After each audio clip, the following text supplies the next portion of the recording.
Okay, this is a special meeting of the Common Council of the City of Marshfield for Tuesday, October 12th, 2021. I'll call the meeting to order. Please stand for the Pledge of Allegiance. Pledge allegiance to the flag of the United States of America and to the republic for which it stands, one nation, under God, indivisible, with liberty and justice for all. Thank you. The next item on the agenda is citizens' comments. Are there any citizen comments this evening? Any citizens who want to speak? Seeing none, we'll move on to item D, which is the review and consideration of the recommended 2022 budget. I'll turn the chair over to Ed Wagner, Chairman of the Finance, Budget, and Personnel Committee. It's all yours. Thank you.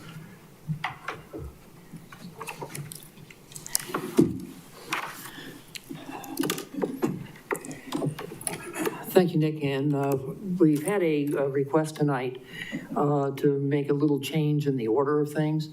And basically what we're going to do, I'm going to let Steve finish his presentation, and then instead of going right down the line, we've been asked to bring the university up for early in the program. So Steve, you're ready to go? Yes, I am. Thank you very much. Appreciate that. Thank you. I'll start the way I start almost every one of these I do, and that is by thanking the staff. Incredible group of people I'm blessed to work with. This is the one time a year I can really tout the outstanding work that our employees do. Everybody associated with the city is just great to work with. I've been blessed to be here 11 years, and I will continue to tout that while I'm here, because it's the best place that I've worked in my career. And again, the great people are what make it a joy to be here every day. I want to especially thank Ron Alman, our finance director, for his work in pulling this together. We have new software this year, which has made it kind of a challenge, but also I think produced some good things along the way that are beneficial to the way the document looks and to the way that it helps us do budgeting. Amy Krogman, who helps do work on the budget as well, pulling it together. All the department and division heads and all the staff who were responsible for submitting or being part of submitting their department budgets. I want to thank everybody for their great work. I'm going to start tonight by calling Ron up. As you see on the overview of presentation, the first piece is foundation for the budget process and the decisions that you're going to make. And he's got some real basics that we want to start with, and I'll turn it over to him. Thank you, and thank you, council members. My part of it, before Steve starts, just kind of want to talk about the layout, how it's organized, how to find information, those kind of things. So the first part is the budget formulation, and I've kind of gone over this in the past, but it's kind of important to reiterate. So the first pass of the budget was created by finance, and what we did is we took a lot of the items that were already approved, the approved staff as of June 1st, approved items in the CIP, approved debt, which was also CIP and items approved for the subdivision. And then from there, we just add inflationary increases where we see them. As you know, inflation hit about 5.3% last month for the year. But even though we're mostly personnel, we do see it in things such as fuel, the raw materials, street division, those kind of things. So I made adjustments to those type of accounts, and then other adjustments is needed to trend. To trend means, if I look back and we hadn't spent it in a while, I would adjust it down, or if we were overspending, I'd adjust it up, just some judgment type adjustments.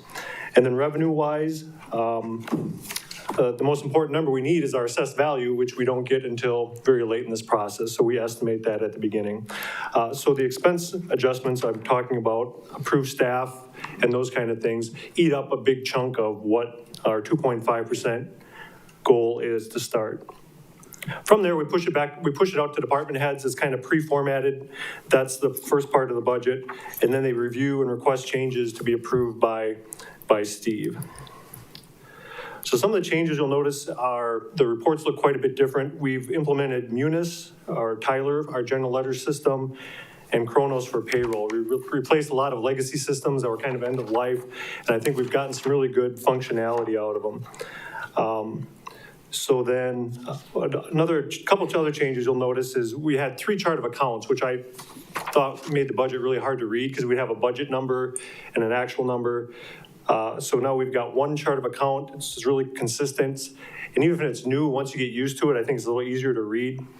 And I think my first year, we had 323 budgets because you had to consolidate so many at a little level. And I think you'll find these are a little more readable. So what we've got is in the general fund, we call them functions. So law enforcement's a function, and finance is a function, IT is a function. We've got about 50 functions. And then for the non-general funds, we've got about 30 additional funds, special revenue funds, capital project, debt service. So we've got 50 function budgets in the general fund and about 30 fund budgets, about 80. So again, hopefully it's a little bit more readable. So the way we've got it laid out is that the general fund is broken into 5 major categories: government services, public works, public safety, parks, rec, and economic development. And when you get to that section, there'll be a lead schedule that says, here are the 7 things that make up public safety. It's law enforcement, fire prevention, and then total down to the total of public safety, and then the detailed budgets are behind them. And then when you get to the fund budgets, one is one. So the reports have a lot of information on them, but for the first time, you can see the account level detail. So when you look at, for example, law enforcement, you can see how much is personnel, how much is overtime, how much is supplies. So I'm the detail person, and I have Ashley from our finance department, who's the detail person. If you ask me something that I can't answer, she'll certainly know, especially when it comes to payroll and how things get coded. So a couple notes on the detailed budget report. So we've got 20 actual pending the final audit, which we'll have presented the 26th of October. The original budget equals the adopted budget. The revised is obviously the original budget plus any entered budget resolutions. 2021 actual is through the date of the budget run, which is September 9th. And I always caution with the 2021 actual to take with a grain of salt, because it depends on how the expenses flow for that specific item. For example, we load all our workman's comp in April, so if you try to project it out, some things are backloaded, such as comp time payouts, or, if we get a lot of snow. So our expenses aren't real linear, and neither are our revenues, because we have a lot of tax collections up front.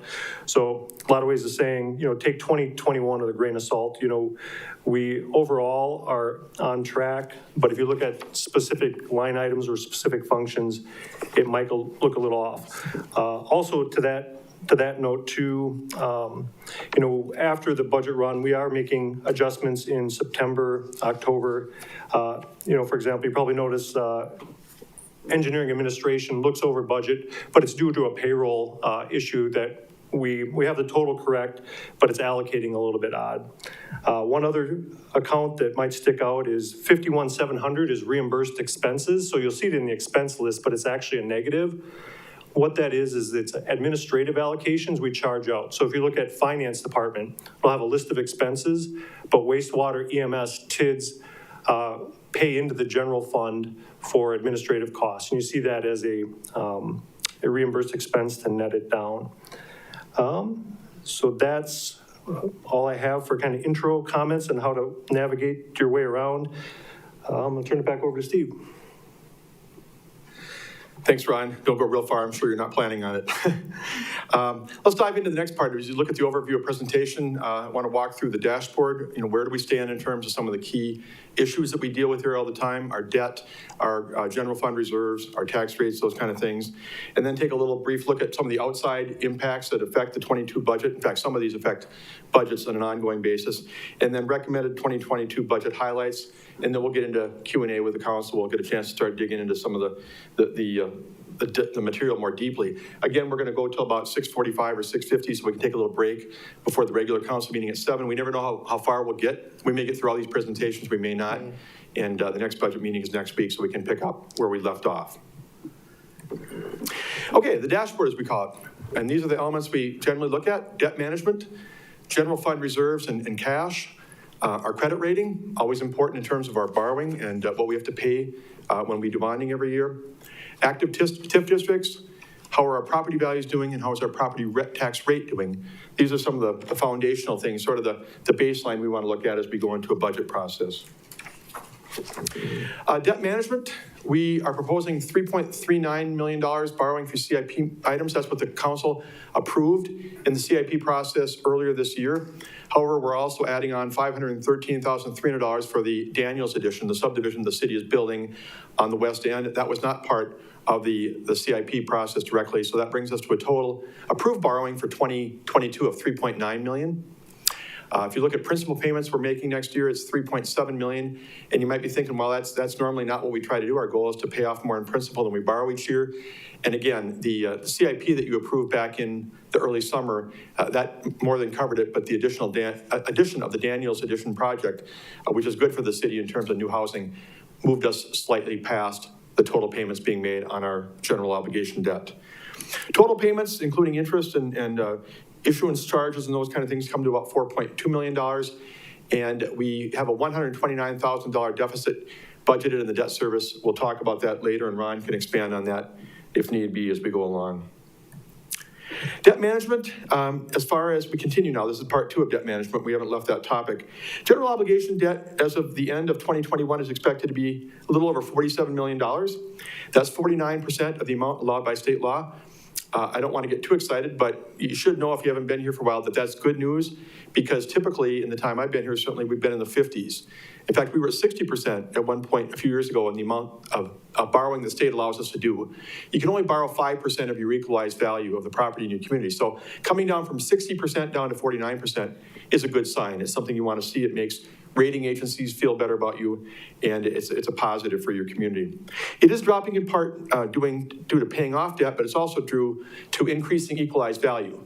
I just said the formula is based upon you're allowed to borrow 5% of your total equalized value. We haven't seen great increases in assessed value in recent years. That's one of the issues we have to deal with. Our assessment ratio is falling.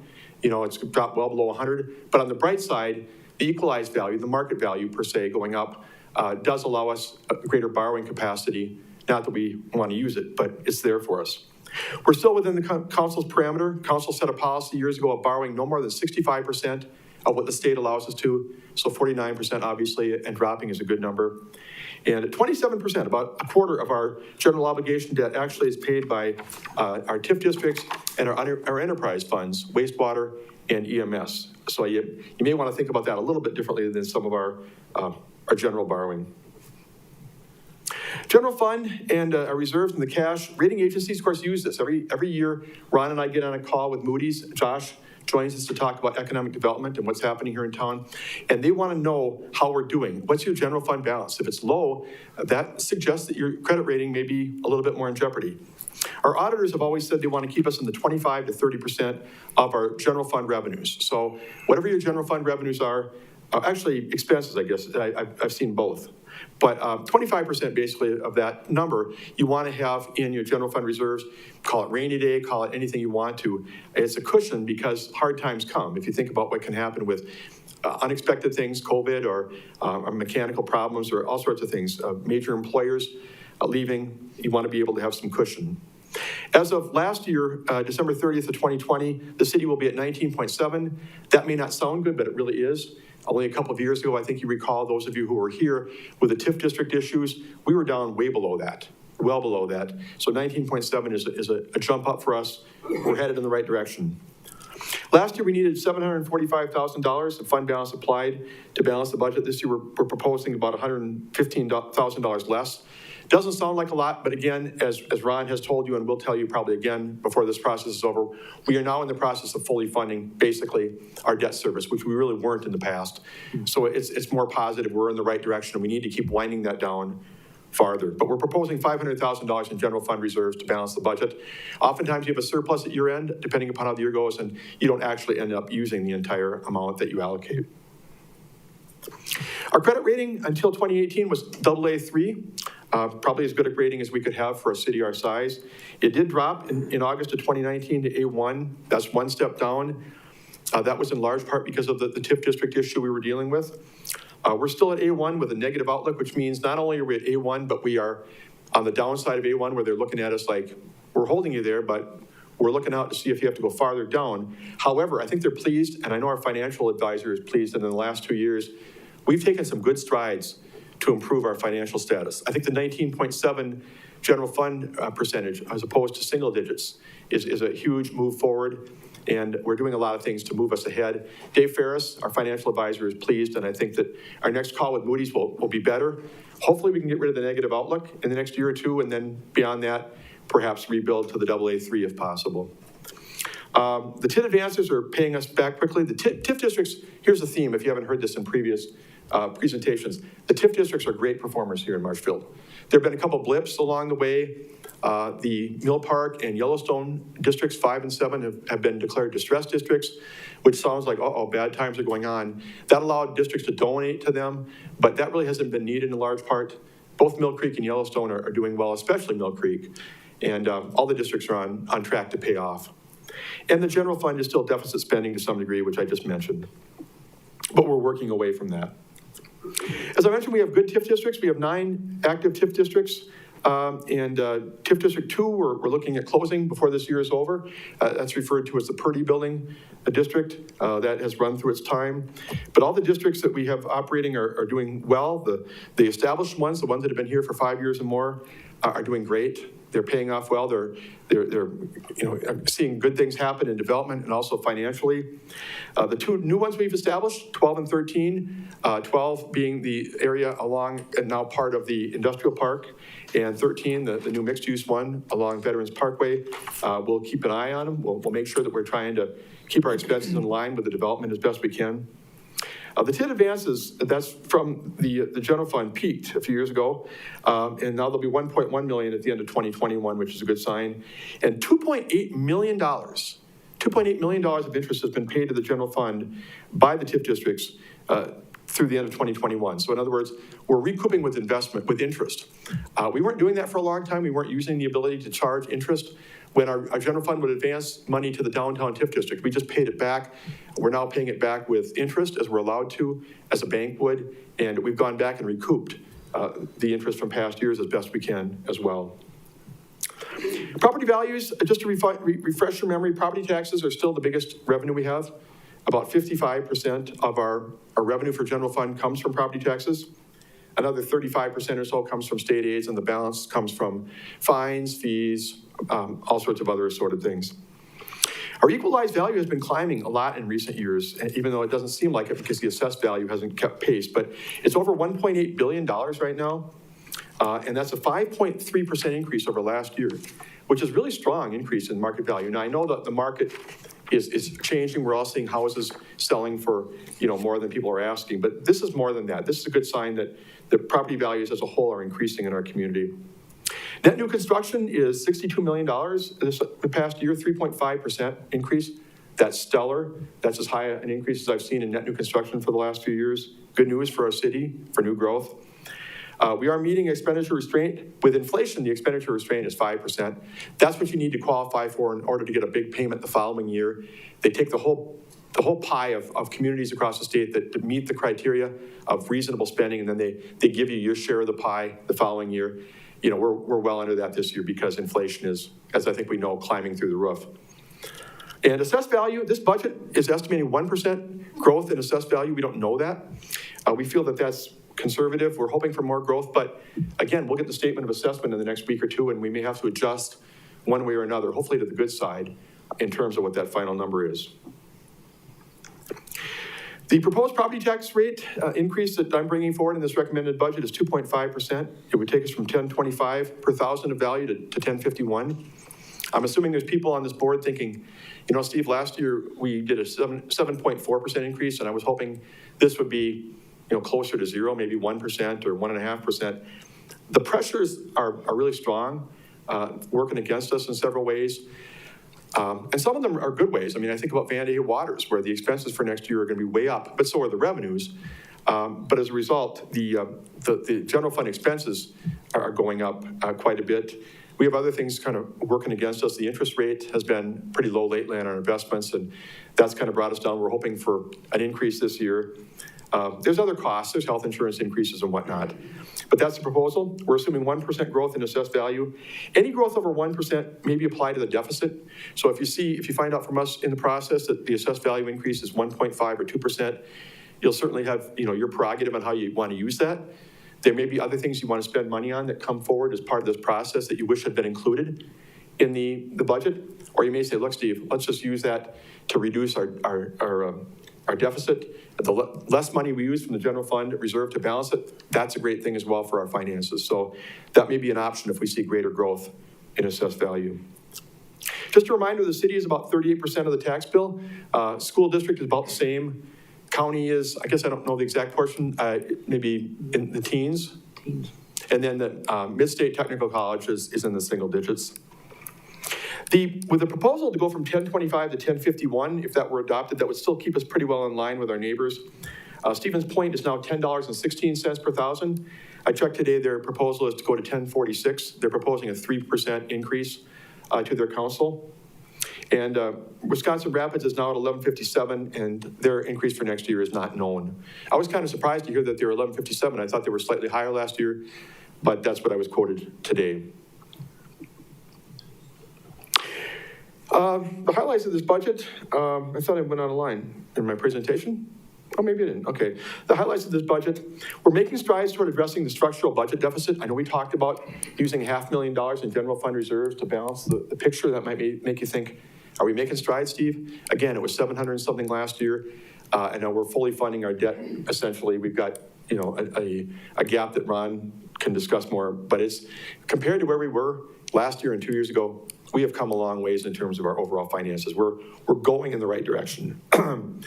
We have more work to do though. We'll have a structural budget deficit for the next couple of years at least, without question, that we're working through. It does meet the levy limits, which are a requirement of the state, and it meets the expenditure restraint program requirements, which are not required, but we're at $430,000 this year because we qualified in a previous year. I don't think that's something you want to give up. There was 1 year about 5 or 6 years ago when this body had to struggle with trying to rein in expenses to qualify for expenditure restraint. And I know that I argued loudly that we need to do it because you just don't want to give up $400,000 of revenue in a future year. That just puts you behind the 8 ball from square one. The general fund expenditures, as I said before, would increase 2.8% roughly. Non-represented staff under this budget would get the step increases that come with the pay plan, and there would be a 1% wage scale adjustment. This kind of goes in fitting what we talked about in the summer about trying our best to adhere to the McGrath plan as we go along. And as I mentioned, the tax rate increased to 1051. Outside of the impacts that really hurt us, there are some things that are always out of our control. Inflation is currently running at 5.3% the last I heard. That is not working in our favor. It will ultimately help us, Ron and I think, in terms of maybe more interest income that we get from our investments, but that's kind of overrun by the cost of doing business. I think you all live in the world where you buy gas and groceries and supplies and equipment. That's the same world that we live in, and it's not looking pretty at the moment for us. The positives, we do have strong equalized value growth and solid net new construction. We've been able to bring our health insurance premium increase down to 3%. You're going to be hearing more about that from John Price when he comes here later. It's been higher than that in the past. Our employees are really good consumers to the best of our ability, and we've gotten our utilization down from what it used to be, so that's a positive. The expenditure restraint payment has gone up about $50,000 from last year, which is good. We're going to get a full year of Aquatic Center revenue. I can't tell you how great the Vandy Hay Waters has done in its first, 5 weeks. And so the revenue from next year is expected to be, off the charts, but of course that will mean more expenses for lifeguards, for concession stands, for all those things that come along with it. And our TIP districts are performing well. Negatives, I'm not complaining about the state of Wisconsin, but shared revenue and transportation aid are generally flat. That doesn't work in our favor in terms of trying to keep up with inflationary increases. We have the full year cost of the Aquatic Center operation, which I said ties to the revenues. The recycling contract price increases a bit, legal expenses increase a bit. We're hoping to see those rein in a little bit. I think we all know what we went through with several issues we've had here in the last 12 months that we've dealt with from a legal standpoint involving employees, elected official, whatever. We're hoping to see that come down, but our legal expenses have been increasing over the past couple of years anyway, apart from those types of incidents, and they continue. And then the clinic tax lawsuit that's still in progress that I'll touch on in a minute. I'll touch on it right now. That's the next slide. That's amazing. I just want to touch on this because it's been talked about by this body. It's been talked about publicly. So I actually want people in the audience and at home to hear this. There's no impact shown in the proposed budget with respect to the exemption request. For those who haven't heard it, the clinic is asking for tax exempt status on two major parcels, the East Wing and the main clinic building.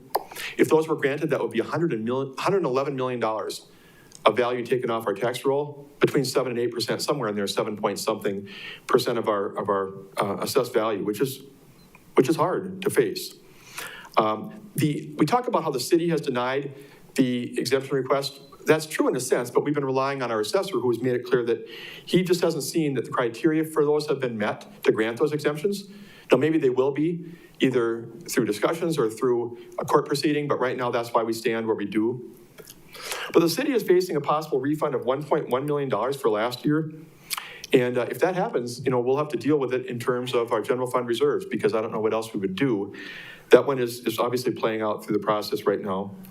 If the properties are found fully tax exempt, the city would lose that going forward, which is about 7 to 8% of our assessed value, roughly $1.14 million of annual tax revenue.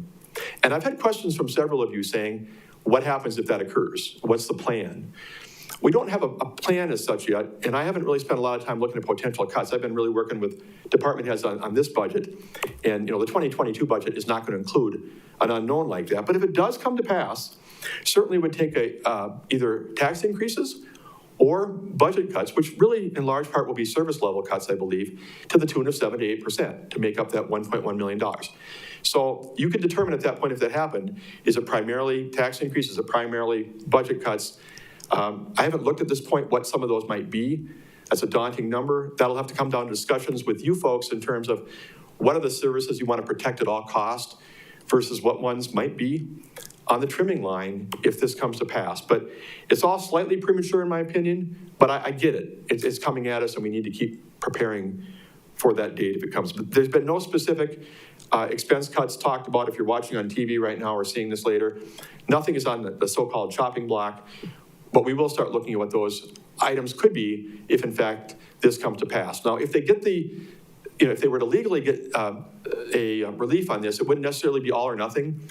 The facility could be declared to be 50% tax exempt or 30% tax exempt or whatever. So the process still needs to be worked through, and I just encourage everybody to be patient, to let it go through and play it out. And we have good people that we're talking with, and they've been cooperative to talk to as well. So we'll see where it goes. Go ahead, if you want to add to that. I just wanted to mention one thing. The estimate that Steve's talking about for the city portion of that is an estimate. We estimated the split between the city, county, and tech and city, county, and school district based on the gross mill rate. So that's just an estimate at this point. We contacted the state to see exactly how it all charges back. So the total is the same, but the split between the 4 jurisdictions might be different when we get to the end. Just want to make sure that's it. Yeah, thanks. The total refund they're asking for is $2.8 million. And the county, the school district, and Tech College are all picking up their shares commensurate with their part of the tax bill if this comes to pass. And they know that. They've been advised of that. We've had conversations. So they've been updated on what's happening as the process continues. The next steps in the budget process, we've scoped out some meetings. We don't know if we'll need all 4 meetings, but we did last year. The second meeting will be next Monday, the 18th. It'll be at 6 o'clock or whenever Board of Public Works, now Finance, Budget, and Personnel. The Board of Public Works meeting has been canceled. Finance is being slotted before it. But 6 o'clock or after Finance, that will start.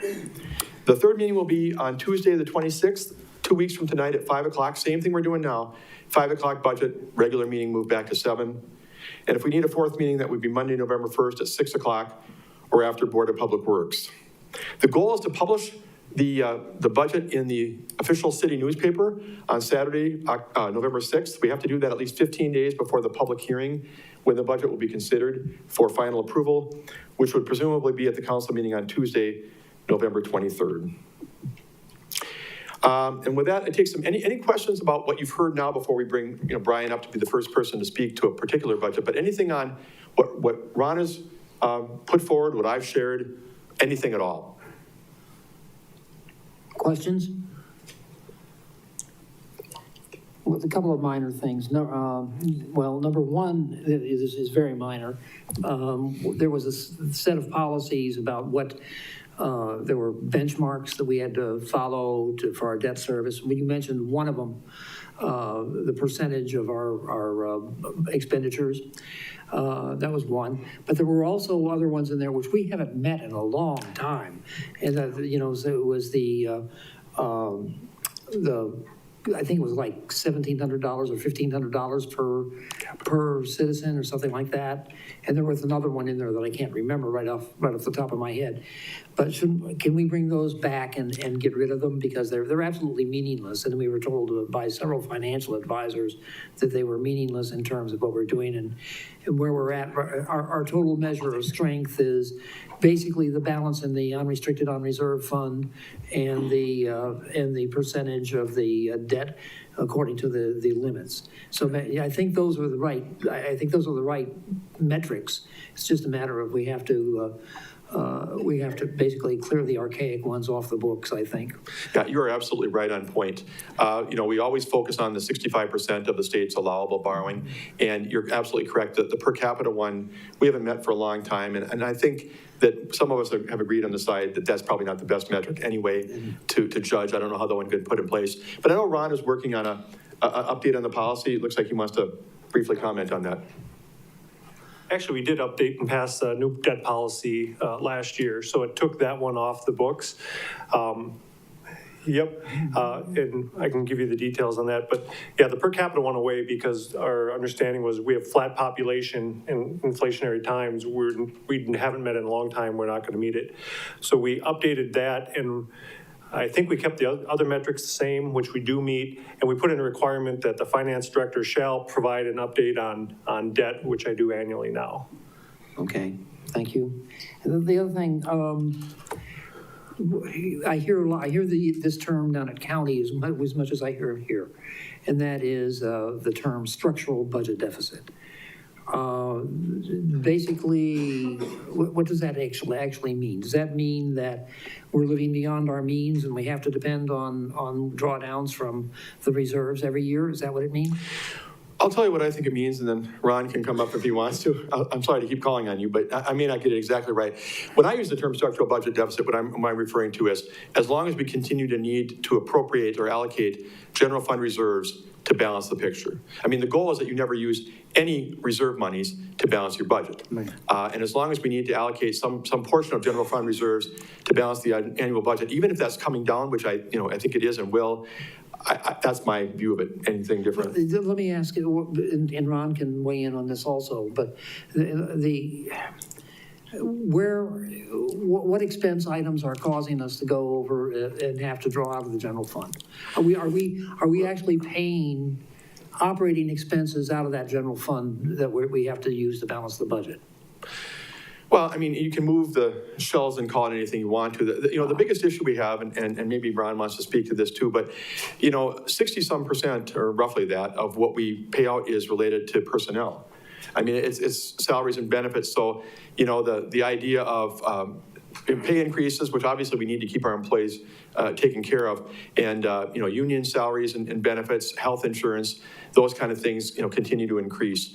It puts pressure on the overall picture. So whether you want to say that using X money from the general fund reserves to balance it, whether it be 500,000, 300,000, whatever it is, you could tie it to that. You could tie it to other things, but that continues every year, and it does put pressure on the budget. It's different than companies that have lesser percentage of personnel and have more costs that are related to some process. Not that those don't go up too. I don't know if there's much else to say. The goal is to wind that number down. And I think I can see us in the next couple of years continuing to wind that down. But when I say structural budget deficit for the next 2 or 3 years, I don't think we're going to get to the point of using zero general fund reserves to balance the budget, at least for probably, 2 or 3 years. Just don't. Are there any other questions? Okay, Steve, where do you want to take it from here? Well, now we want to go into the reviews of the categories, and where I'll let you know on each one of these items within the category what we see, things that are new, different, why are expenses up, if anything. And we've got all the great departments and division heads here to address your specific questions if you want to call any of them up. But I do want to start with Brian Panzer. As we said earlier, UW is, they come here, but they're not really necessarily part of our normal business, so I'd like to be able to assure him that he can participate tonight and then move on. And I guess maybe only if there's questions is the way you're looking at me, right? Is that the one on page 145?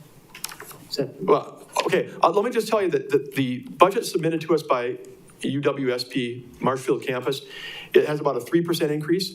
And I'm not sure if there's anything in your packet, but I got a memo from Brian indicating that it's really some basic maintenance issues that are going to increase the cost by a little bit. So our share would go from, I think it's 52,000 something to almost 56. And that's what they're looking for. It's roughly a 3% increase. And I included that in the base budget. So I don't know if you have any questions of Brian. I see him sitting in the back. I leave it to your discretion. I'd like to ask Brian a couple of questions, because I know the county shares about 50% of that budget. That is correct. Yeah, we share at 50-50. The total budget's 110,000 or thereabouts. Right, and the 56,000 or so is what you're budgeting for this year. Yeah, Brian, do you have any capital projects going on, or are these all capital projects they're doing? No, we do have two capital projects that Steve did include in the budget. One is for the replacement of the 200-ton chiller that is failing or has failed for us. Steve and I had some talks about that and actually moved it up on the CIP scale, and Dan was involved in that conversation too. So that's one project earmarked for $180,000 for replacement, or $90,000 for the city's half. And then we also had a request in for $24,000 or $12,000 on the city and county share for some repairs in parking lots and sidewalks. Did you, has Mr. Plimmel talked with you recently? I have not had, Mr. Wagner, I have not had any conversations with the county. Okay, the reason I'm asking that, I understood that the chiller was a major project that needed to be done. Yes. And I know Lance, I'll have to ask Mr. Fisher to correct me if I'm wrong. Mr. Fisher is the vice chair of that county board. But as I understood it, they were going to try and fund that out of the American Rescue Funds. Yes. Are you aware of that? At the last UW commission meeting we had some conversations about it, and Donna Rosar was going to propose that to the county for that project, yes. Okay, so I hope that they move forward with those talks so we can determine whether or not those funds can be used for that. And if they are, we can basically wipe them off the budget here. So, I think. But, or maybe you've got other projects you'd want to fund. Yeah, the chiller project, that is our number one priority right now. We limped it along all summer, and now just as we were shutting it down, it failed again. So we either replace it sometime through the winter months before the spring startup, or we expend several thousands, maybe tens of thousands of dollars to get a 30-year-old chiller up and running. So. You'll let us know as those talks proceed then, maybe Yes. hopefully before the end of the budget period. Yes, I will make contact with the county and see where we're at with that. Okay, thank you, I appreciate that. Go ahead, Mr. Butkey. Yeah, I guess, Brian, I would like, as Chairman Wagner mentioned, that if you do get that money, you certainly must have other projects in future years that we could move up with that and to get something else done. Yes, we A wise move, I think. Yeah, all of the major projects that I got and my priorities are related to air handling, heating, and cooling. Roofs, I got some rooftop units. This chiller is, obviously it's outside, it's a chiller, but I do have some other rooftop units that need to be replaced also. So it would all be related to ventilation and heating and cooling, so. If I can interrupt, one of the things that was interesting is the attorneys for Wisconsin Counties Association have been in touch with Treasury, and basically anything having to do with ventilation can be funded under there. And of course, the county has approximately, I think the money that's been freed up for any other purpose is about 2.9 million right now. And Lance said anything with ventilation has already been approved. It's a rubber stamp, whatever you want to do. So maybe we can even handle some of the other ventilation projects for you too. Yeah, and if the city, you folks and the county approve that project, it would be a bid project. And I've already started the wheels turning on that, getting a bid document prepared, so. Right. I'm used to seeing you here anyway, so good to see you again. It's nice to be back, so. And if I may, at your next council meeting, Michelle Bornke, our campus executive, and Dr. Loy, who is our provost from UW-Stevens Point, will be here to make a presentation to you folks in regards to the programming, the academics, and all the good stuff that's going on up to the campus, community involvement. So they will be here at your next council meeting. Thank you. The provost and Michelle, so. Any other questions for him? Oh, yeah, Mr. Andler. Hi, Brian. Question I have, has any discussion taken place between the county and the city with Stevens Point, whether or not they're going to be assuming perhaps the future expenses of those campuses? That has not come up. I know that these, not only UW-Stevens Point, but all the four-year campuses are struggling financially. So I have not heard that, Mr. Hendler, so. Thank you. Yeah. So you're leaving us? Yes. I'm sorry, you're leaving us with a request for $56,000. Yes, I am. Oh, thank you very much. Yeah. Actually, Mr. Butke brought up a good point. That would be a good question for when the provost is here in 2 weeks to answer that question. Right. So. Thank you. Anybody else? Thanks for the compliment. Steve, you have anything else for him? Okay. Okay. Brian, thanks a lot. Thank you very much.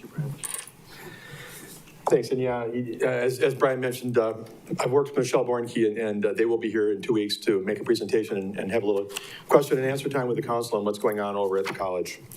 Now, jumping into the categories, I'm gonna, as I go along, I'm really just gonna hit the highlights. You know, I may not touch exactly on every item. Some of these budgets, to be quite frank with you, are increasing by 0.3% or whatever. And you may have conversation, you may have questions on any of them, please flag them, but I'll probably spend less time on those than noting the more significant changes. There's also 3 positions that hopefully you saw in the budget that were proposed, and I've only included 1 in the recommended budget, so I'm going to touch on those, and the people who made those presentations are here if they wish to make comment. I think they're all valuable, they're all valid, they would all do really good things. It's just a question of dollars. It's a question of what I felt we could put into this budget as new items given the fiscal constraints, but I certainly hope that all 3 of them come to pass at some point, because I think they would benefit the city in big ways. So starting with general government, the council budget has gone up a bit. I want to explain that. First of all, I want to mention, I think I sent you an email yesterday. We got $32,000 in requests from the non-city organizations, as I call them, you know, Upper Mansion and the Macy and others. So you've got those. They're in your budget where they didn't used to be there. We used to kind of find different places to put them. They often ended up in the city administrator's budget. That's a large part of why yours has gone up. I've also put some money in there. Ron did some checking in terms of with the legal costs, which have gone up with the city attorney. That portion you see there is attributable to council involvement, council projects, council inquiries. So that has been attributed to your budget at this point as well. And then the ethics board, which didn't start out with the budget. We didn't know what to do with it. We talked about creating a separate ethics board budget, but we decided not to do that. So we've incorporated those into the council who established the ethics board recently. And so there's like $5,000 for the per diems plus training for that body. The city attorney's budget is up about 20%, and truthfully, I'm not sure that'll fully cover it.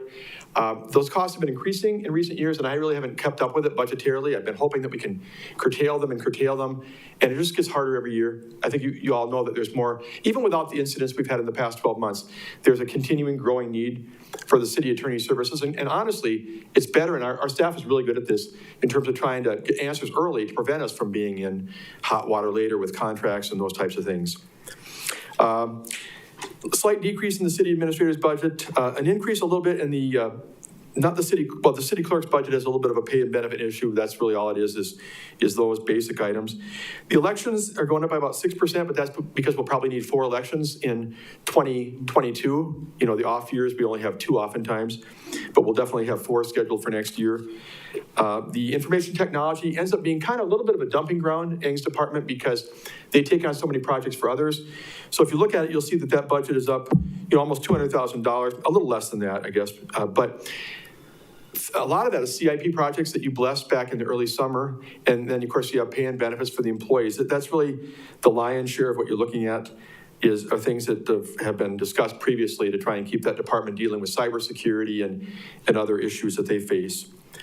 Finance increase is nominal. Property assessment, I'm projecting a decrease. We're in the process, as you know right now, and this will come up in the regular meeting at 7 o'clock of finding a new assessor, and I really have reason to believe that we'll be able to reduce that cost somewhat.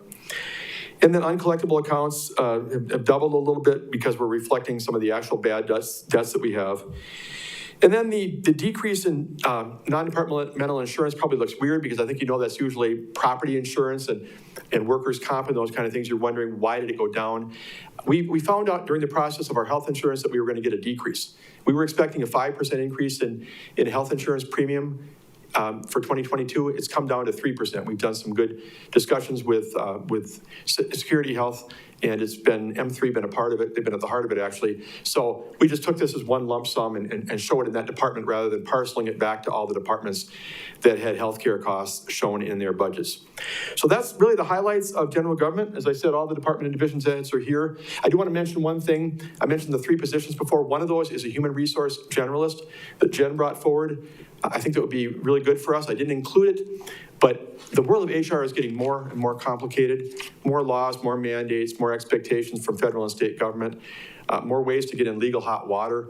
And I think that this would be a proactive way for us to help with onboarding, with performance evaluations, with a whole lot of things that it could really benefit. But as I said, this year I wasn't able to fit it in. So she's here if you have any questions on that as well. And anything that you have, fire away.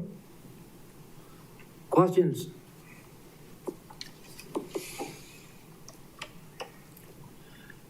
Okay,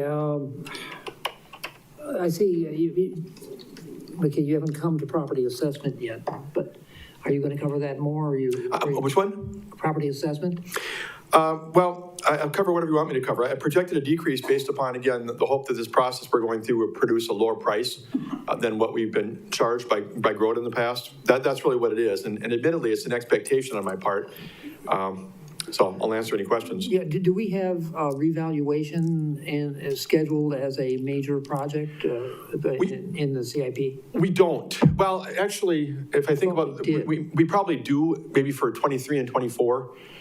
We've got to get to that. I mean, we've heard this so many ways. Josh has brought it up with respect to the value of new housing and how that doesn't pan out to the way our proposals are working, you know, to really recoup what we're looking for.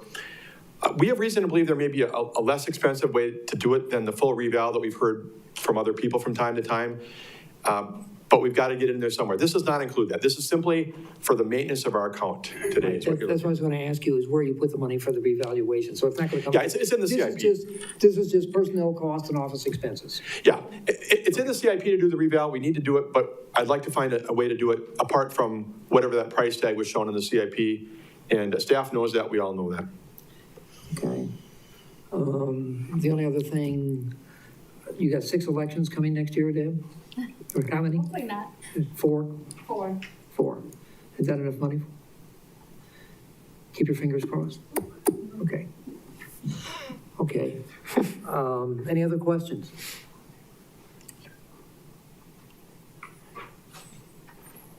If not, Steve, you're still up. Okay, all right, I'll be up for quite a while. Didn't lose your place. No, I didn't. I'm getting so worn out that I went back and got Powerade. I feel really weird drinking this. Sounds like I need a diet and exercise program at that point. I'm sweating up here. Yeah, Public Works is our next category. And again, many of these, especially in Public Works, are with very little change you're going to see. But Public Works, the facilities is up just 1.6% nominal. Public Works Administration down slightly. And engineering administration is up a bit. I think that Ron touched on this, actually. This is sort of the way that the salaries are being handled now. Is this the right category? No. Oh, I had a different category, but that was okay. Okay, there's been some reassignment though, I think, because there had to be, that's up a little bit, but it's nothing out of the ordinary.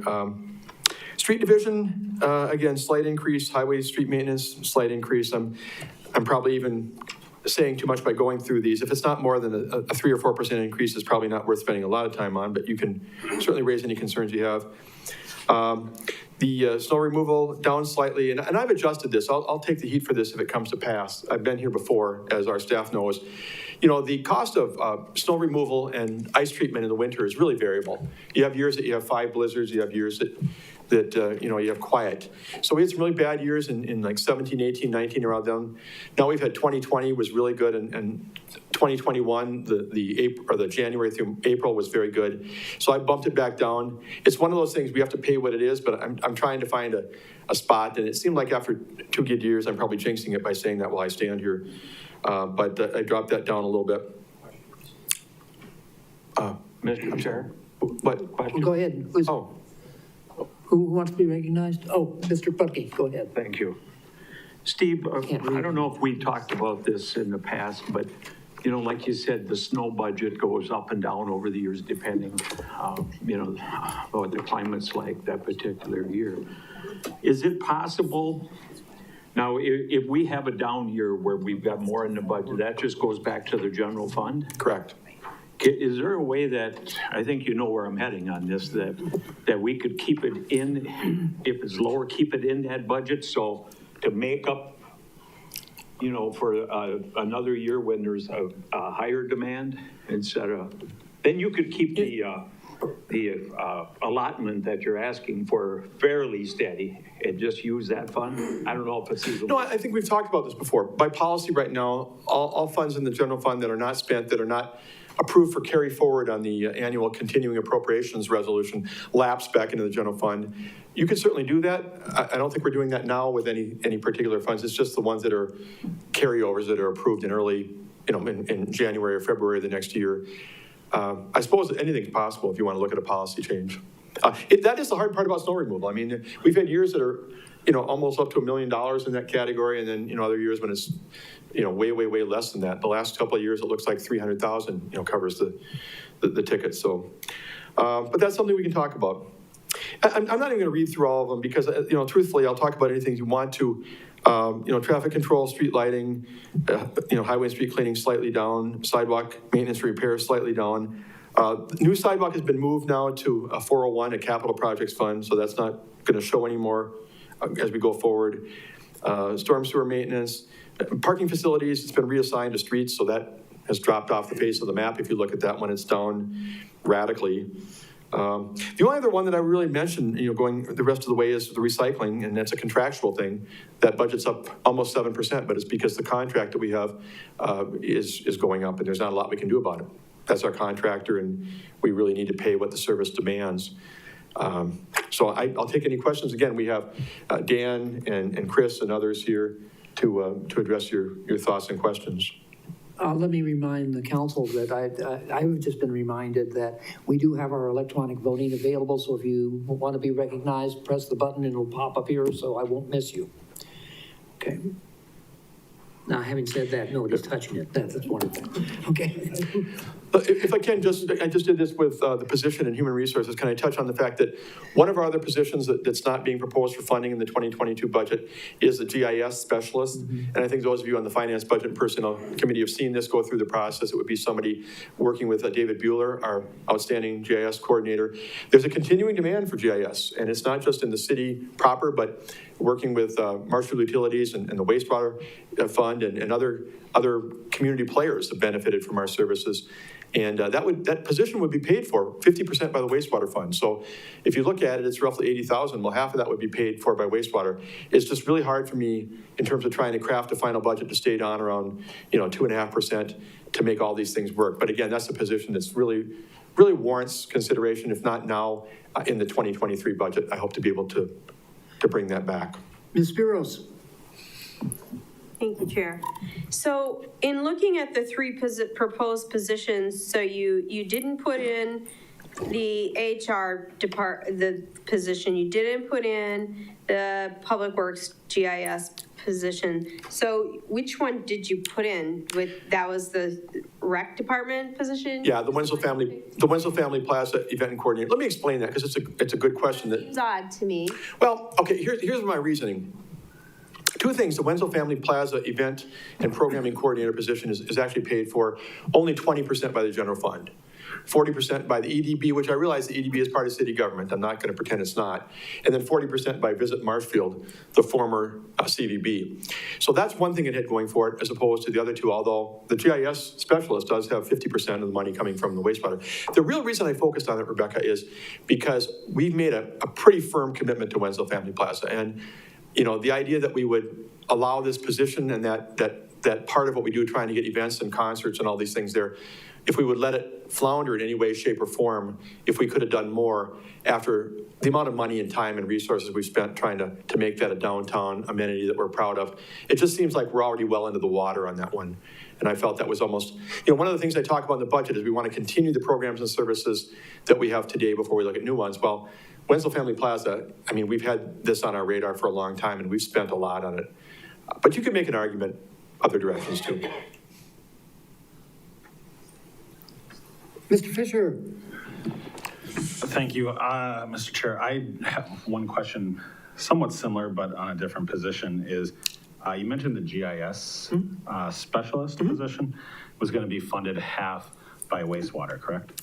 Correct. But you said it benefits who? It benefits wastewater. You said there was multiple users. Can you just repeat that for me? Yeah, there may be a point where I actually asked Tom to come up. In fact, you want to start wandering that way, that's fine. The wastewater has been identified as a funding source for 50%, suggestive of the fact that they are a significant beneficiary from this. There's others that would benefit from the service, and I'll let Tom maybe touch on the value of that position. All right, we work with Marshfield Utilities, make sure that their information is supplied back and forth between the different departments. We've been working with the fire department and getting buildings drawn up for GIS, so when they approach a fire, they know what the building plans look like. There's several other departments that are using our GIS pretty regularly that we're not being able to keep up completely with their requests. So there's other departments that are utilizing it, and it would be beneficial. So. If I may follow up? Please. I guess I appreciate the fact that wastewater is thinking about putting money into that. What about some of the other users? Was there ever conversations, and I'm sure the utilities is going to hate me, but I'm going to use them. I'm going to pick on them. If they're a user, why are some of these other users, or the outgoing fire chief might hate me, but why are some of the users not taking money out of their budgets? Well, we did make some of those requests to the various departments, such as electric and water. They feel that their GIS personnel is sufficient for that, even though they do use the abilities of our GIS coordinator on a regular basis. So they did not want to input money into that program. We've talked to other departments, but I think that it's really, with our GIS coordinator, it's a shared use throughout the city for all the different departments that use the information that we store on there. I'll just say this. I think in the future, I think local governments are going to be forced to get creative with our income structure because of the way the state really only allows us to use property tax. And so as much as it's not always popular, I think sometimes increased user fees are going to have to become possibly something we think about in the future. And so I think we need to have those conversations. I'm fine with it not being in the budget this year, but I think we need to have those conversations with some of those users. If they want to use the service, let's have them consider putting money into it. Thank you. Mr. Hendler? Oh, excuse me, Dan, you wanted to respond? Yeah, thank you. Tom covered things very well, but I just wanted to mention when it comes to other departments using the service and paying for it, if they're all funded through the general fund, we end up with the same the same bottom line anyway. So ideally, we'd find sources that are not the general fund to help participate in that, and those are more limited. But if I may, utility would be not from the general, correct? Yep. Yeah, thank you. That's my. Mr. Hendler, proceed. Thank you, Mr. Chairman. You know, there's, as was mentioned just now, the sharing of costs. I think the utility, for example, is in pretty good financial shape. And if they want to utilize some of our features, I think they ought to be able to come to the counter and give us some financial help. Well, let me, yeah, that's a good question. Let me jump in and say, I feel like I'm really giving praises to our staff a lot, but they deserve it. We have some great people here. Ron, in his time here, has done a good job of working with department heads to make sure that wastewater and EMS and others are being charged administrative costs for some of the overhead that's done by our departments. And so, I mean, we've come a long ways in terms of recouping costs that belong in the general fund. As far as utilities, I've been here for 11 years, and the conversation has come up a few times. Here's the thing that is mentioned from time to time, and that is, we do things for them, they do things for us. Are those waters we want to end up in? And maybe we do.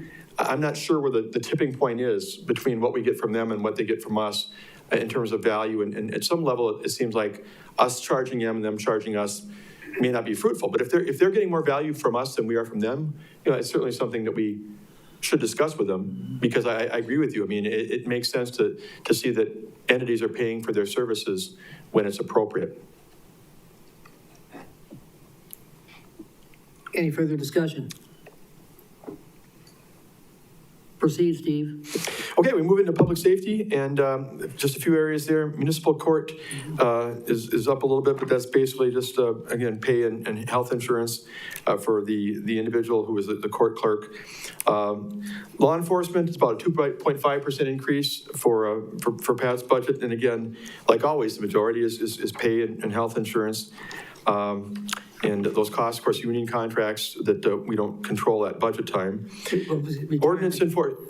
In both, in the protective services, retirement is a lot higher than in normal city employees, right? Well, people can retire earlier, is that what you're saying? Well, I mean, the city share of the retirement is higher. Oh, I'm sorry. That is correct, yeah. That is correct. Okay, thank you. That's the moment when I'd like to turn out to people and say, help me. Yeah, and it does make sense. I think I've heard that before. Ordinance enforcement, crossing guards, both basically flat.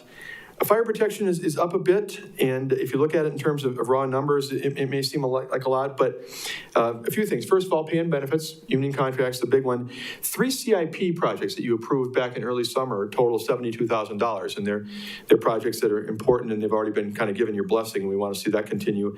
And then there are some operating supply costs that I've talked about with Scott and Pete Flatty, and we've kind of worked out the ones that seem the most significant. I do want to touch on something else with fire in a second.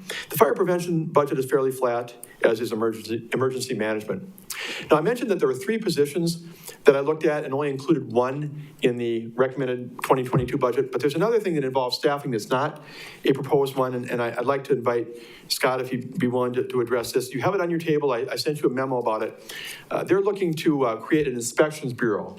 And there's value in that, significant value. I think that the reason I didn't include it, I think I've already told you that I try really hard.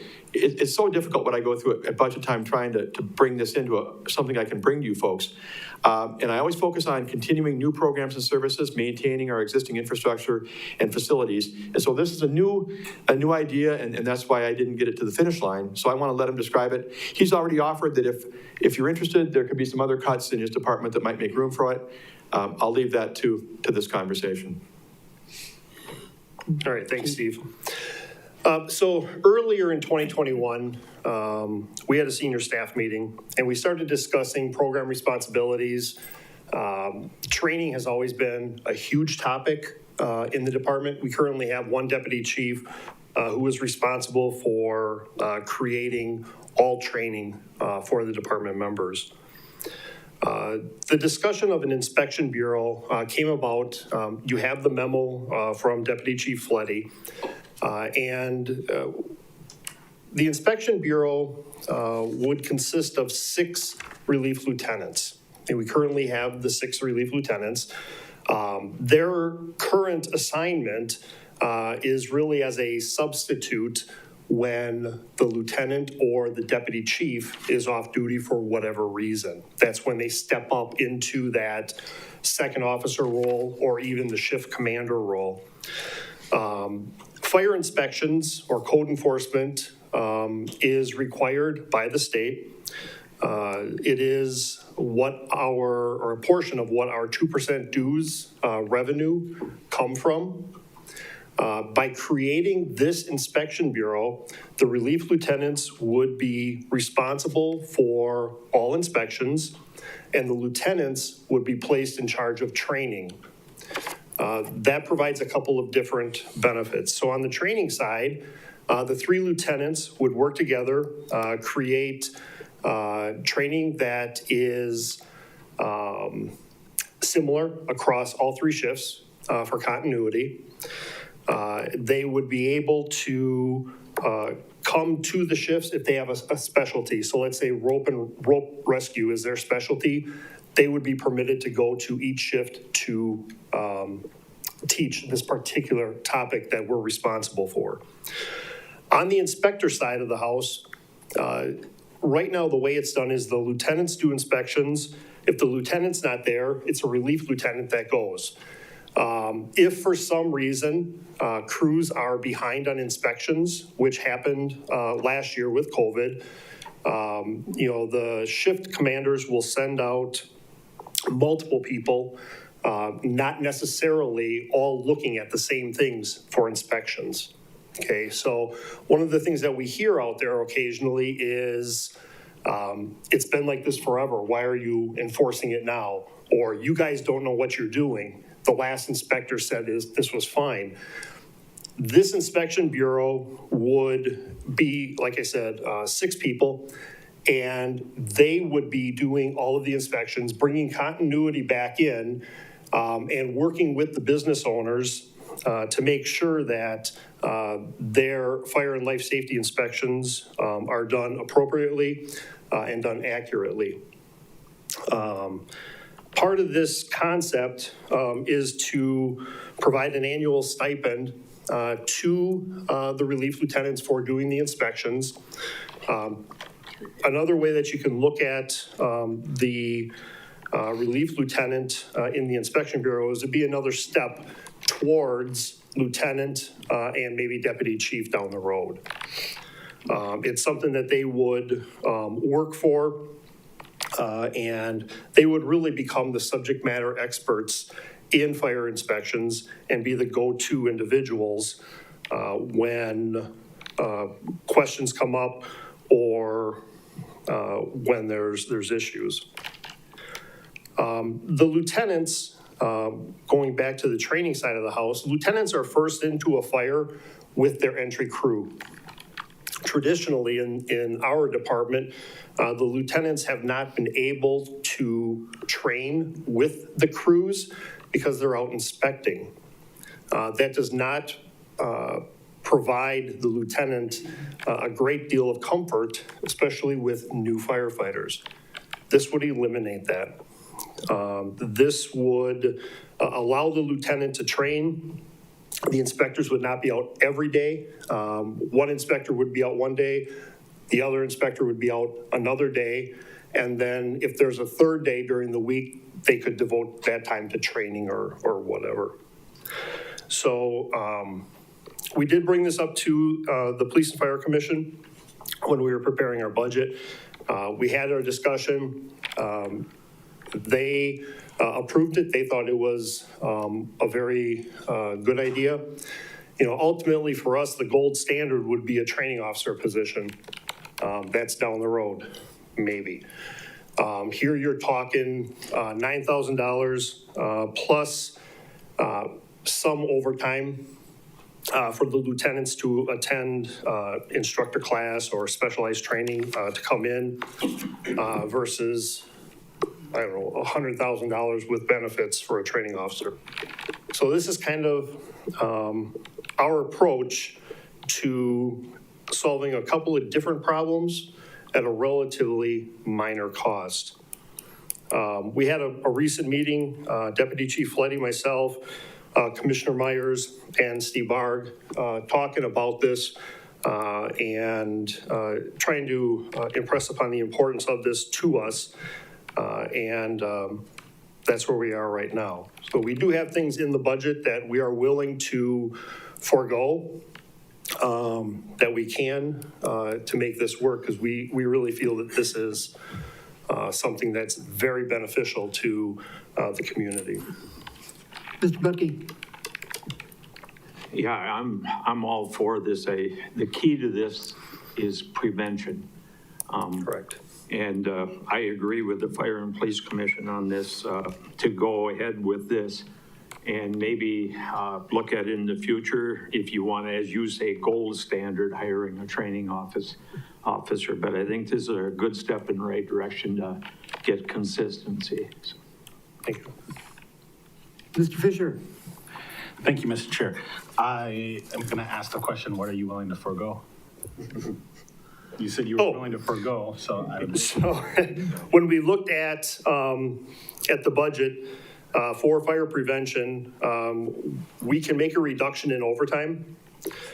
In the event that, we do have to send someone to school, we'll swap out a different conference for them to go to school. We also have a conference that we are not going to attend next year or even in the future, and that's the Image Strength Conference. And then there's an Opticom system that's for the mobile data terminals in the vehicles that we're willing to push off until after I'm gone. It's the truth. Mr. Fisher, you have a follow-up? Thank you. Just one quick question. Yes. In our structure of our fire department, lieutenants are represented personnel. Correct. So we're going to have to negotiate this into the contract. I imagine it will be. We did have a preliminary discussion with the union president, and he, in theory, agrees with it, and the whole stipend issue. Again, it would be a negotiated thing, and they may come back and say, yeah, we want 2,000. And we're just not going up there, so. Do you remember the date that we're supposed to meet with them now, or? I haven't seen the first date yet. Steve, have we established a date, or do you know? I don't think I've reached out to the union president. I haven't gotten dates back from him yet. Okay. I was just wondering if we're going to be able to address this get the contract part of it cleared and address it in the budget too in timely ways. Mr. Fisher? Thank you, Mr. Chair. I need to figure out how to use this button. And I lied to you. I do have a follow-up. I'm going to make this comment. I'm not against this in theory, but I am concerned. I would not be in favor of seeing your budget increase. So that's why I asked the question I did earlier. I mean, if you're willing to forego some things in order to stay within your budget, I personally could be supportive. But I guess my question is, are we getting ahead of ourselves if we haven't even really talked seriously with the union? Is this something that really needs to be negotiated more before approved for this year? So that's a question. I don't know the answer to that, but I'd be interested to hear your answer.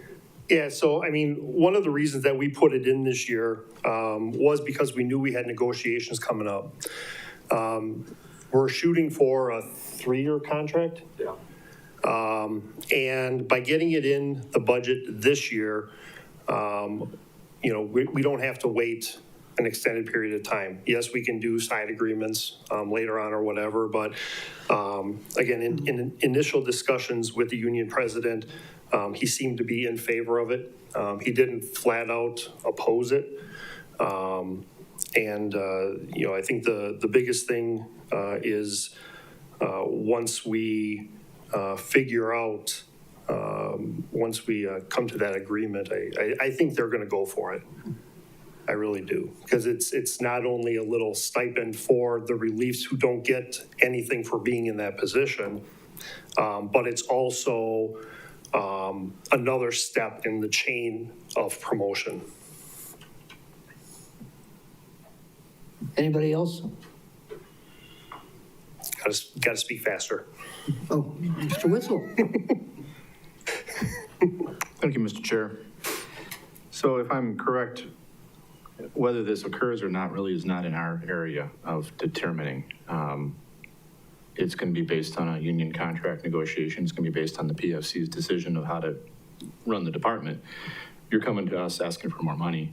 If we don't give you more money, it's still going to happen.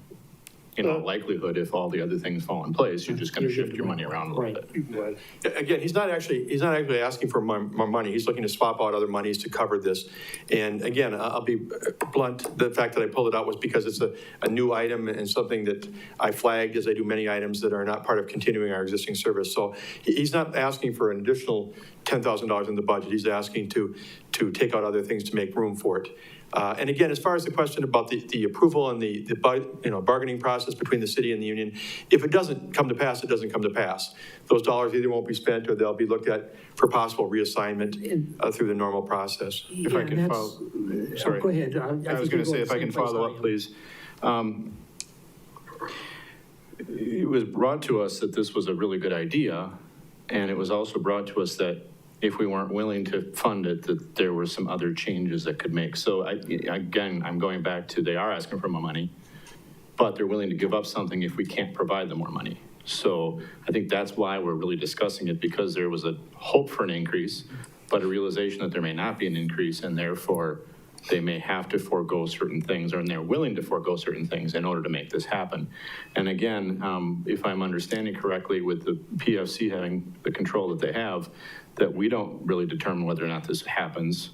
We simply provide the budget, and the PFC makes the decision, and then the union contract decides further. So, well, I don't mean to speak for the PFC, but they've been good to work with in recent years in terms of budgetary issues. They understand the council's role, and I think they're just being upfront. Scott and Pete Fletty have been upfront with me since moment one on this issue, since I indicated I wasn't going to include it in the recommended budget, that they want to see this happen. They believe it's good for the fire department, and they're willing to remove some other expenditures to make room for it so that it's not adding at all to the budget you're looking for.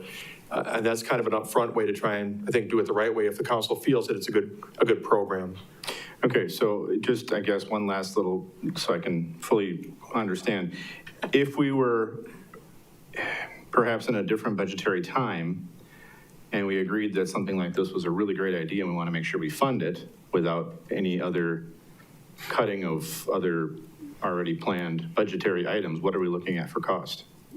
I think it's $10,000 roughly, isn't it? Yeah. Slightly over that. Yeah, the stipend is $1,500 in inspector, so it's $9,000 a year for that.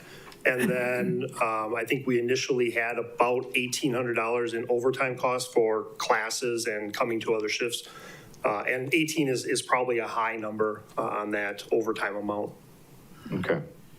So Which is why they indicated about $10,000 in cuts to basically cover the associated expenses. So we could increase by that amount, or we could say, sounds like a great idea, good luck, and then you would just find a way to make it happen in your current budget by moving other things. I think, could I interrupt you there, Mr. Wenzel? Because I think that's getting to where I was going with this thing. We had a couple of choices. We could leave the budget as it is, and if sometime after January 1st this comes to pass, you can come back and ask for a budget resolution to transfer funds from one place to another. I think you could do that. Or the other possibility is you could prepare a list of things that you wanted to cut out and bring it back to us at our next meeting, and we can cut them out, and you can do whatever you want. Or you could just reallocate them. All right.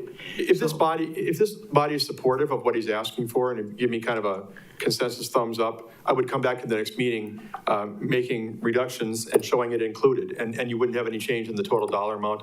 Again, I want to commend Scott and the PFC for being upfront about this. I know there've been conversations before with the city attorney and others about the level of scrutiny that the council has on the budgetary matters down to what, to what degree compared to PFC spending dollars that have been allocated. But these folks don't want to go there. They're trying to be totally upfront in terms of what they want to do here. But if it's your prerogative, you want to see this included, I'll make sure that it is, and some dollars are swapped out to pay for it, is what I'm saying. Let me do it this way. Is there any objection? Over here, any objection? Without objection, why don't you come back to us with the numbers, or with the line items and the numbers? Okay, sounds good. Thank you. Thank you.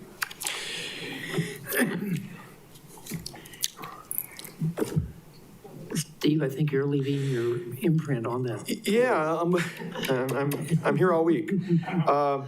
Next is Parks, Recreation, Education, and Culture, which is. Excuse me, I'm sorry, Mr. Wetzel was. Oh, I'm sorry. Be recognized. Thanks, I did actually ask before the chief came up to talk if I could speak, but my little yellow bar wasn't recognized. So I'm just going to go back to an item, crossing guards.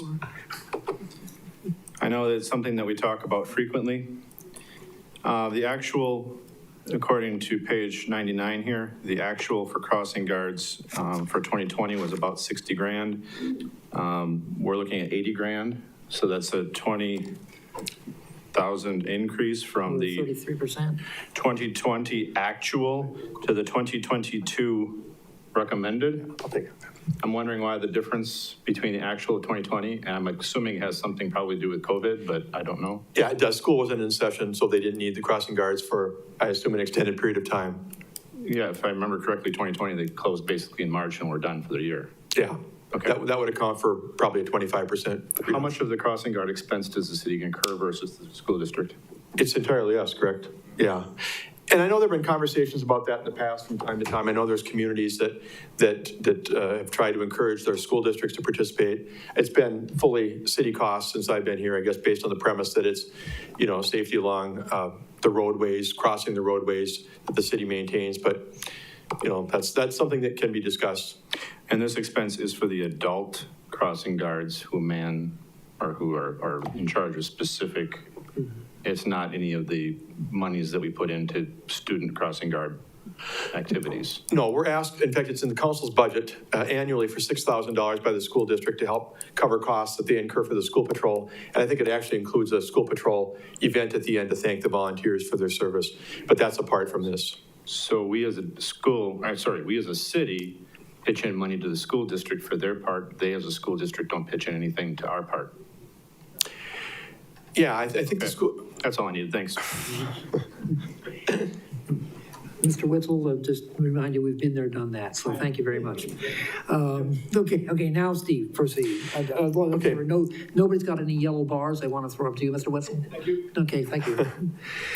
I'm going to be fairly short on the Park, Recreation, Education, and Culture section. I mean, truthfully, as I look at these, the vast majority of these budgets, which are largely under the domain of the Park and Recreation Director, are really flat to even decreasing in terms of the amounts compared to 2021. That would apply to, the first one I'll mention really that's not that is Park and Recreation Administration. This is the one that the Finance Director, Ron Allman, was talking about earlier, correct? Where there's been some centralizing of administration under that heading from other areas of recreation. Recreation programs, that's up a little bit, and that is largely, I think, because the adult athletic programs are now lumped into that. I think Ron was mentioning earlier that we used to have 300 cost centers or something, and we've really narrowed that down a lot. Well, adult athletic leagues was one of them, and that's been folded into the recreation programs, broadly speaking. Other things, really, again, flat to not much increase. The other one I'll really focus on, to be honest with you, is the recreation for aquatic programs, which I think I mentioned. Van de Hey Waters was a great success during the time it was open this year, which was only about 5 weeks, as I recall. Now we're looking at a full season, which means both revenues and expenses will be up quite a bit. That's very different from last year. A full season is going to produce a lot more money coming in, but it's going to require a lot more cost in terms of paying people to work there and funding the concession stand and the other improvements that are necessary, supplies and whatnot as well. So other than that, I mean, the budgets are basically down. Library, a typically large budget, is slightly down as well from 2021. And we've already talked about UW. So I would take any questions. Again, we have the people here to answer your questions if you have anything. That's okay. Mr. Butke, you're first. Mr. Wetzel, you're second. Thank you. This is, Jen may be able to answer this. I know the crossing guards, the temporary employees, lifeguards, it's ridiculously low. And I know that we've had a hard time getting people for lifeguards and so on and so forth and attendance. I think we did up that here a while back, Jen, it may have even been last year, but I'd like to pursue that to keep up. They don't make very much at all. So if we could look at that and try to keep up with that a little bit better. If they're not making very much, a slight increase in each year doesn't amount to much. Thank you. Well, and I'll take that one farther. I think we have that in parks with respect to seasonal employees, other departments. I mean, we all talk about this from time to time, what McDonald's is paying, what Culver's is paying, and it's becoming fairly competitive for part-time and seasonal labor, and we do need to continue to evaluate that so that we can get good people and keep them. I agree. Mr. Wetzel? Thank you. Regarding the Aquatic Center, do we have an idea of cost versus income? Are they equal? Are we paying more than we're making? Are we making more than we're paying? Do we have a ballpark of where that sits? Come on up, Justin. I don't have the 2021 numbers, which maybe he does. The estimate for next year is $300,000 in revenue and I think $280,000 in expenses, but I'll turn it over to Justin. Overall, our revenues do exceed our expenses for the actual facility, and we anticipate that probably over the next 5 years until its popularity starts to wind down.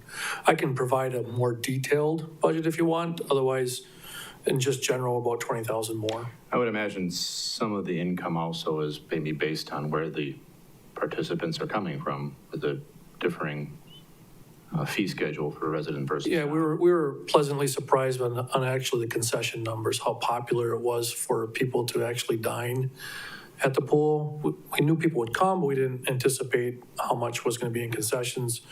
We're also going to be developing more party packages because that was a big request. We weren't doing them this year because we didn't know everything with COVID and how to do it. So we are planning for next year to have more party packages, whether that's after hours type things or even during hours things. So we're planning a lot more now that we know what we're dealing with. So we anticipate to capitalize more or get more revenue from those party packages in our concessions operations, knowing it's more of a revenue generator.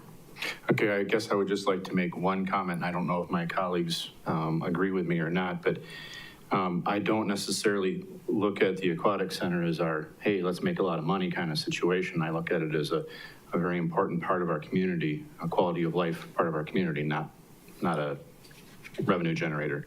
So I know you and I have talked in the past. I had a resident call concerned about the current cost of going to the Aquatic Center. And I guess, as we have some years of experience coming forward, hard to base it on a half a year, but as we get more years of experience coming forward, I would like to see us, maintain a level fee schedule until at some point our costs get to that point. And now if the costs are starting to exceed the income, now let's look at that. But I would really encourage, let's keep it as low as we can for as long as we can so that it really can be a quality of life amenity for the community. Yeah, so we're planning on not increasing costs, but increasing opportunities or increasing options for the consumers. Thank you. It's been a request. Mr. Butke? Yes, over 20 years ago, when I was on a committee to look at an aquatic center, we toured Weston, and we asked them how it was, and you made a little bit of money 20 years ago, and versus the old pool, for example, you lost money all the time. So you're right, Mr. Witzel, you're not looking to make a bunch of money, but it's nice to come out in a plus, so. Yeah, and I'm going to echo what Tom said. I mean, there are two Toms. I should be specific, Tom Witzel, and you kind of echoed it, Tom Butke. It's nice to cover costs to the best of our ability. I don't want to get into the pricing. That's not my world in terms of what we charge residents or non-residents. But we went into this for something much bigger. It's economic development. It's every time somebody stays here and goes to the Aquatic Center, they're likely to eat here, they're likely to buy gas here, rather than Weston, rather than Rapids. I mean, it's a big thing for our community, for attracting and keeping employers and people, and for keeping dollars in Marshfield. So the bigger picture is definitely there. Okay. I've lost track of where you are. Well, you know where we go next? I just live here. It's funny because I used to sit up by where you were back in the Right. days, pre-COVID, you know, and I'm not used to standing here and doing this one, I guess. But anyway, economic development is now just by itself. We used to have industrial park operations under economic development. We moved it under public works, so it's just the one function. And there's really nothing new, a slight increase of, looks like about 3% or so. The one thing I can mention, I know this body's had a lot of focus on nuisance abatement, wanting to deal with problem properties. Josh did bring forth a request to put, you know, a chunk of money in there, and I pulled it back. I'm still committed. If we can't work out getting someone, the owner or a bank or, you know, finance, whoever's in charge of a property, if we can't get them to take care of a problem, we walk down the road and, you know, people don't honor our raise orders, that we do need to look at removing a structure now and then. It's just hard to budget money. I've been here before where we budget money and then we don't use it, and it occupies valuable space in a budget where there's a lot of other competing interests. So I did pull back on that, but I do so with a sort of a bookmark that if we have a property next to you that we can't resolve, and it needs to come down to help a neighborhood, that we'll certainly bring it forward if there's no other way. Otherwise, his budget is basically, you know, similar to previous years. Okay, since nobody else has a question at the moment, basically this budget we're seeing where you're actually asking for, $638,056 for the project. This is just operations. This is just, this is just funding the operation itself. There's the real work you do is through Economic Development Board, and basically that's where all the programmatic changes are. Is that what I'm reading here? I mean, yeah, maybe Josh, obviously Josh, if you don't mind, obviously Josh is involved with the Economic Development Board and other different arms that relate to economic development. Yeah, this budget that Steve's talking about right now is strictly our department budget, with this primarily our employment and office supplies and all that. So that's mainly what that 678,000 is. The other economic development budgets are under EDB and the TIF districts. So those will be talked about later. okay, do you have a rough idea of the value of the projects you've got under control now? Do you know what the value of those are? Is it, well, we got $1 million worth of products, $500,000? What have we got? Overall, all of the TIF districts? Yeah. I guess I'm not sure exactly what you mean by projects. Well, you got housing going, you got, basically you've got the 2nd Street corridor project going. Some other ones I can't remember, but I was looking through them over the weekend, but I can't remember now. Yeah, I guess I know how much the projects are as you go, but I'd have to know what projects you're talking about. I guess that's the point. The point I wanted to make is the development services does more than just pay people. We basically produce a product, right? Yeah, and that's where it's all kind of spread out over the different TIF districts and through the Economic Development Board. Okay. Thank you. Yeah, maybe it's a bit of a misnomer that the category is economic development. Yeah. Certainly what Josh leads is economic development, but that department, development services, is also planning and zoning, it's inspections and the basic functions that, you know, it's kind of a broken system in the sense that he oversees and is involved in so much. Farther down in this budget is, again, the TIF districts and the Economic Development Board, you know, budget that includes a lot of larger projects. Certainly they're at the heart of the subdivision thing. Yeah. So right now we're only talking general fund. We tend to spend an inordinate amount of time on general fund. That's what ultimately dictates the tax rate. But this is limited, this budget, to his department as far as, like I said, inspections, planning, and, you know, economic development within that framework. Okay. You're at special revenue funds? Yeah, you know, we're up to at 635, and you guys can decide how you want to play this as we get down closer to 645 or 650. Ron and I talked about this earlier. We really didn't come up with a specific plan for how to address some of these categories. They're fairly broad. You look at them in special revenue funds. You may want to have Ron touch on issues or questions you have with the debt service fund. Then there's capital projects. That's where all the larger street projects and other types of facilities projects run out of. The enterprise funds, wastewater and EMS, and I can't say enough about what Sam Warp does in terms of running the facility and in terms of financially. EMS as well, a good operation for the city, And internal service funds, we try to spend $650,000 a year. We've talked about this in the past, to upgrade and replace old vehicles and equipment in the streets and parks in those areas. Perpetual care fund is pretty minimal regarding the cemetery. So I really don't know where you want to go with these. You maybe haven't had a chance to look at these very, very deeply at this point. I think I'm going to leave it up to the council, ask them if their preference would be to adjourn here and then pick up with this at our next meeting, which is what, next Monday night? Yeah, Monday at 6 o'clock. Monday at 6 next week. o'clock. Mr. Butke? And I would agree with that, to give us a chance to look at this some more and pick it up at the next budget meeting. Yeah. Okay, and I'd like to remind the council, some of the newer members too, that if you see something that you think that you disagree with, that you can bring it up to the floor for discussion, and you can, if you want, make a motion to change it to something that you prefer to do. So it's not all a one-way street here. Basically, the interaction from the council is what the staff actually needs. They actually need that from us. I know we're supposed to be at 30,000 feet, but sometimes counting the paper clips is necessary. No, I understand that, and whether you have questions now or you want to get them to me or to Ron or any department heads, between now and the next meeting, please do so. We want to hear them. You've only had this for a short time. We realize that it's early in the process.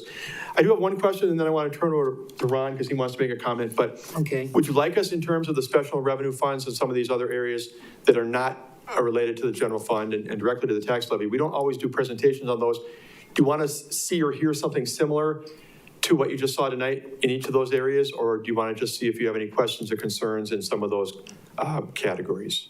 it's a deal, what's your pleasure? Just questions. Fisher. Yellow bar. I was trying to follow the rules. I would be curious. You got a red bar now, but that's Yeah, I'd be curious to have someone from staff talk more about the room tax and how, I see how that's divided. It obviously says the city gets part, Visit Marshall gets part, but I'm still fairly newer to this body, so I would appreciate more information of how that's broken down and how that money has been spent over the last several years and what we see it being spent on in upcoming years. Any others in particular from the remainder that you want some focus on? At the bottom of page 2 and the top of page 3 that are still left from so-called special funds, for lack of a better term? So I can help someone prepare or let someone know they should prepare. okay.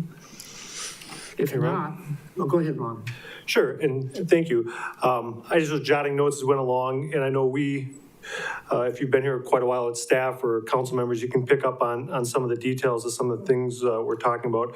But I just made some notes along the way that I kind of want to cover in one fell swoop. So as far as the deficit, we inherited a large deficit in the general fund and the debt service fund. And last year, we chose to attack the debt service fund first because those are hard payments. We had debt payments. And with the understanding is we'd work down the general fund, but those weren't as required. And we kind of alluded to some staff changes. So if you look at a small budget can really swing if someone takes the health insurance. The city cost for the family premier is over $20,000. So you see kind of anomaly there. First line you should check is the health insurance line. We referred to reimbursed expenses we get from the wastewater and EMS and the TID interest.